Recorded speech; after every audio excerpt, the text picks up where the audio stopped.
de que são feitas todas as coisas que compõem o universo, desde os seres vivos até as estrelas? O primeiro a pensar sobre este assunto foi Tales de Mileto, aproximadamente no ano 600 a.C. Nessa época, a filosofia procurava embasar suas teorias em argumentos lógicos, sem se preocupar com a sua comprovação. Logo depois, com o surgimento da ciência, surgem também os gregos Demócrito e Leucipo, que se propuseram a começar a dividir sucessivamente um objeto qualquer, como uma pedra, por exemplo. Haverá um momento em que não mais será possível cortá-la. Chegaremos então a um ponto indivisível, a que chamamos de átomo, que quer dizer não divisível. Surge no século XVIII um cientista chamado John Dalton. Foi o primeiro modelo da química moderna. Para Dalton, a matéria era constituída de muitos átomos. Lembrando que matéria é qualquer coisa que ocupe lugar no espaço. Segundo Dalton, os átomos que compunham a matéria eram partículas esféricas, maciças e indivisíveis. Após Dalton, surge o modelo atômico de Thomson, Joseph John Thomson, no qual acreditava nas cargas elétricas. Para Thomson, o átomo era constituído de elétrons. Ele observou que os elétrons eram atraídos por uma placa de carga positiva e, por esse motivo, determinou que o raio era constituído de partículas negativas. Chamam o modelo de Thomson um modelo de pudim com passas, pois associam-se uma massa positiva, o pudim, incrustada de cargas negativas, os elétrons, ou as passas. Thomson cancela a ideia de que os átomos não são divisíveis. Para ele, os átomos se dividem em elétrons. O trabalho de Thomson culminou em 1904, um modelo atômico proposto por William Crookes. Junto de Thomson, desenvolveu seu modelo atômico, iniciando o estudo com raios catódicos. Com seu modelo, mais tarde deu-se origem ao tubo da TV, utilizada até os dias de hoje. Usaram um tubo de raios catódicos que corresponde a um tubo a vácuo, contendo um gás rarefeito. Observe a imagem, sabendo que as placas A e B são carregadas positiva e negativamente. Ernest Rutherford foi um cientista neozelandês que descobriu o núcleo dos átomos.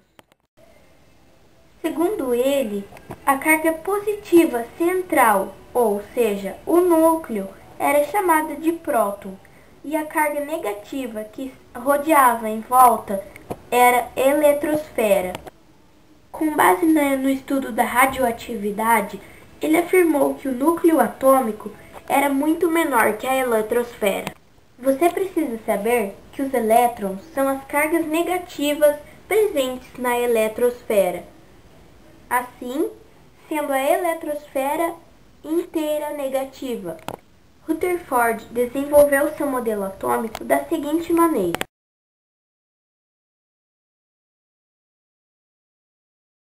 Colocou dentro de um bloco de chumbo fragmento de polônio. Colocou logo à frente uma placa circular recoberta internamente com material fluorescente. E no meio desta placa, uma lâmina fina de ouro. Essa placa circular seria como uma chapa fotográfica de raio-x que mancha com a radioatividade. A lâmina que estava dentro da chapa seria a parte central com material positivo.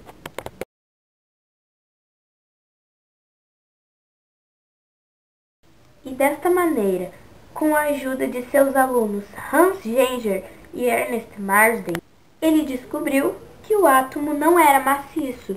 Pois se fosse, como diziam os modelos anteriores, as partículas positivas que estavam na lâmina de ouro poderiam atravessar a mesma.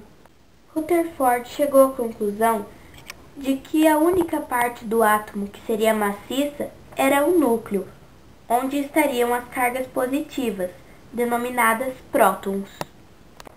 Podemos então dizer que o átomo não é maciço, não é indivisível e não é esférico.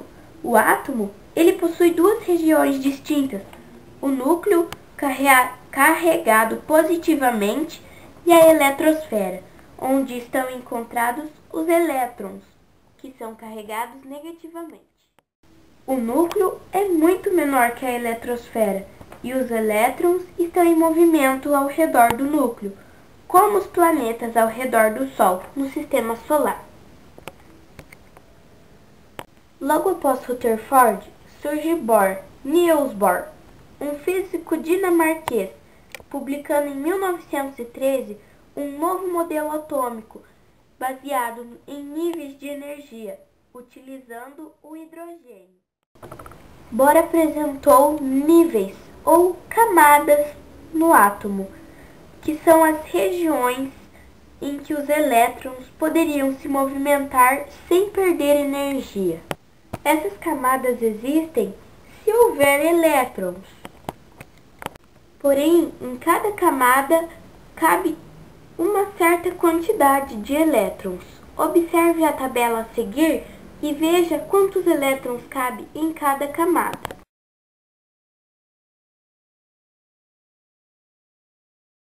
Lembre-se de que as camadas são infinitas e em cada uma delas cabe uma certa quantidade de elétrons.